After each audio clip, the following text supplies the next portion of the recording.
Hello বন্ধুরা, welcome to সুন্দরী হেসেল। আজকে আবারও একটি নতুন ভিডিও নিয়ে চলে এসেছি। আজ আমি বানাবো চিকেন দো পেঁয়াজের রেসিপি। আপনারা বাড়িতে বহুবার এই রেসিপিটি বানিয়েছেন, আর আমি কিভাবে চিকেন দো পেঁয়াজাটা বানাই সেটাই আপনাদের সাথে আজ শেয়ার করব। তাহলে চলুন রান্নায় ফেরা যাক। এই রেসিপিটি বানানোর জন্য সবার প্রথমে আমি নিয়েছি 750 চিকেন। এবার ম্যারিনেট করার জন্য দিচ্ছি হাফ টেবিল চামচ লবণ, হাফ টেবিল চামচ হলুদ গুঁড়ো আর হাফ চা চামচ লাল লঙ্কার গুঁড়ো। এগুলো আপনারা আপনাদের পরিমাণ মতো দেবেন। আর কালার আসার জন্য দিচ্ছি কাশ্মীরি লঙ্কার গুঁড়ো।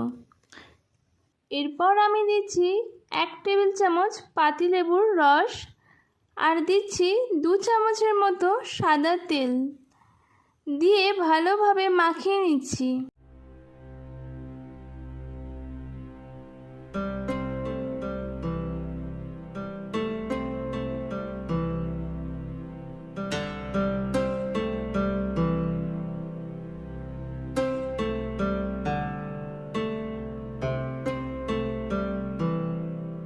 মাখানো হয়ে গেলে চাপা দিয়ে এটা আমি রেখে দেব 20 থেকে 25 মিনিট। এরপর একটি কড়াতে আমি সর্ষের তেল দিয়ে দিচ্ছি। সর্ষের তেলটা একটু গরম হয়ে আসলে আমি এর মধ্যে দিচ্ছি 3টে তেজপাতা আর দিচ্ছি 2টো শুকনো লঙ্কা।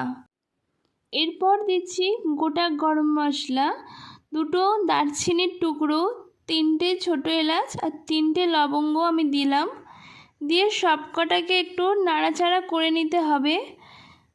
এরপর আমি এর মধ্যে দিচ্ছি 2টো মিডিয়াম সাইজের পেঁয়াজ কুচি।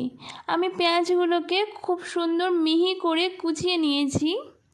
এরপর আমি তেলের মধ্যে পেঁয়াজটাকে ভালোভাবে ভেজে নেব যতক্ষণ না পেঁয়াজের কালারটা ব্রাউন হয়ে আসে।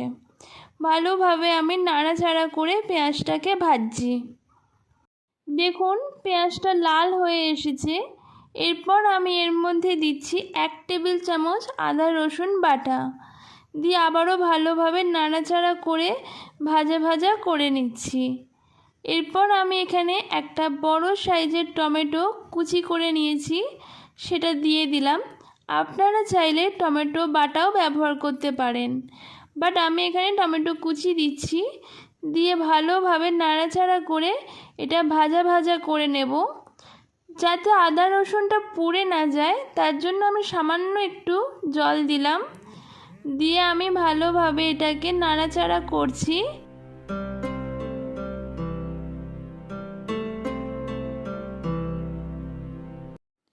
এরপর আমি এখানে দিচ্ছি 1 চা চামচ লবণ আর দিচ্ছি 1 চা চামচ হলুদ গুঁড়ো দিয়ে সবটাকে আবারও ভালোভাবে নাড়াচাড়া করছি।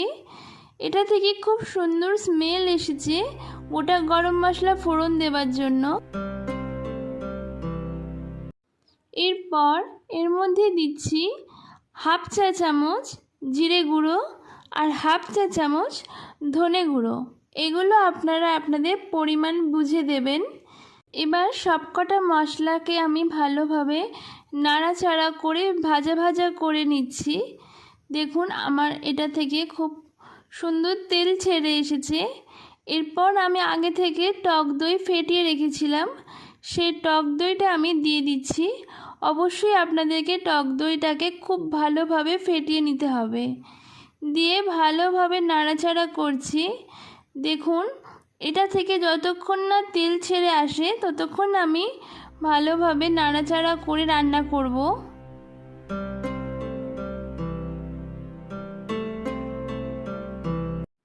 এরপর আমি এর মধ্যে দিচ্ছি হাফ টেবিল চামচ কাশ্মীরি লঙ্কার গুঁড়ো। এতে করে গ্রেভির কালারটা খুব সুন্দর আসবে, আপনারা চাইলে নাও দিতে পারেন। দিয়ে আবারও ভালোভাবে সবটা মিশিয়ে নিচ্ছি। আমি এর মধ্যে আগে থেকে যে ম্যারিনেট করে রেখেছিলাম চিকেনগুলোকে, সেই চিকেনগুলোকে আমি দিয়ে দিলাম। দিয়ে ভালোভাবে মশলার সাথে নাড়িয়ে চাড়িয়ে নিচ্ছি। এই সময়টা আপনাদের গ্যাসের ফ্লেমটাকে অবশ্যই লো টু মিডিয়াম রাখতে হবে। দিয়ে ভালোভাবে মাংসগুলোকে কষাতে হবে মশলার সাথে। দেখুন মাংসর কালারটা খুব সুন্দর এসেছে। ভালোভাবে আমি এটা কষিয়ে নিচ্ছি। এরপর একটি আলাদা কড়াতে আমি কিছুটা পরিমাণে সর্ষের তেল দিচ্ছি। সর্ষের তেলটা একটু গরম হয়ে আসলে আমি এর মধ্যে দিচ্ছি কিউব করে কেটে রাখা পেঁয়াজ।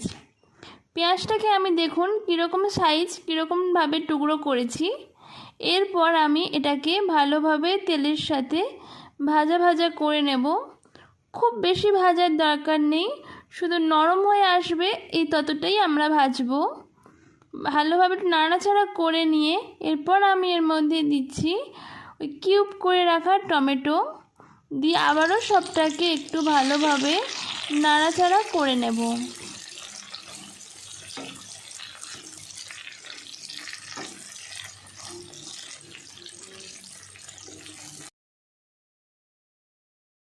এরপর এই মাংসটার মধ্যে আমি সামান্য একটু জল দিলাম। জল দিয়ে একটু ফুটে আসলে আমি এর মধ্যে দিচ্ছি এভারেস্টের চিকেন মশলা। এটা আমার পছন্দ তাই আমি দিচ্ছি, আপনারা চাইলে স্কিপ করে যেতে পারেন বা যে কোনো চিকেন মশলা আপনারা এটাতে ব্যবহার করতে পারেন। দিয়ে আবারও একটু নাড়িয়ে চাড়িয়ে কষিয়ে নিচ্ছি। দেখুন কালারটা খুব সুন্দর এসেছে।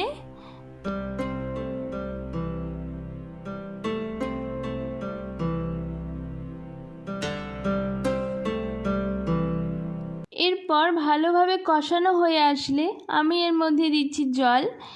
আপনারা যতটা গ্রেভি রাখতে চান ঠিক ততটাই জল দেবেন। এখানে বেশি জল দেওয়ার কোনো প্রয়োজন নেই, কারণ এই রেসিপিটাতে বেশি গ্রেভি হয় না। এবার ফুটে আসলে আমি যে আলাদা কড়াতে পেঁয়াজ আর টমেটোটা ভেজে রেখেছিলাম সেটা দিয়ে দিচ্ছি। দেখুন আমার পেঁয়াজ আর টমেটোর কালার কিন্তু একেবারেই চেঞ্জ হয়নি, শুধু একটু নরম ভাজা হয়ে এসেছে, সেটাই আমি এর মধ্যে দিয়ে দিলাম। দিয়ে সবকটাকে আবারও ভালোভাবে নাড়িয়ে চাড়িয়ে মিশিয়ে নিচ্ছি।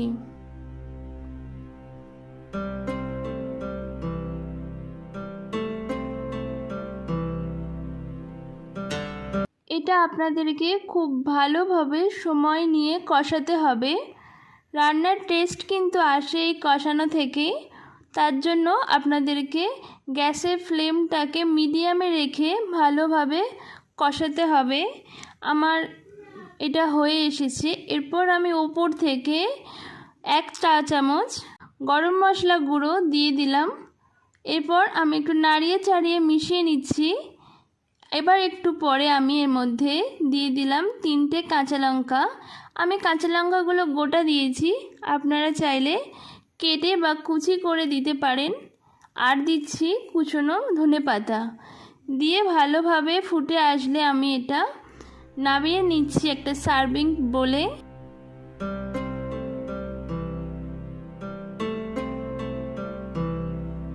দেখুন আমার চিকেন দো পেঁয়াজা একেবারেই রেডি হয়ে গেছে। এটা দেখতে ভীষণ সুন্দর হয়েছে, টেস্টেও অনেক ভালো হয়েছিল। আপনাদের কেমন লাগলো সেটা অবশ্যই কমেন্টে জানাবেন।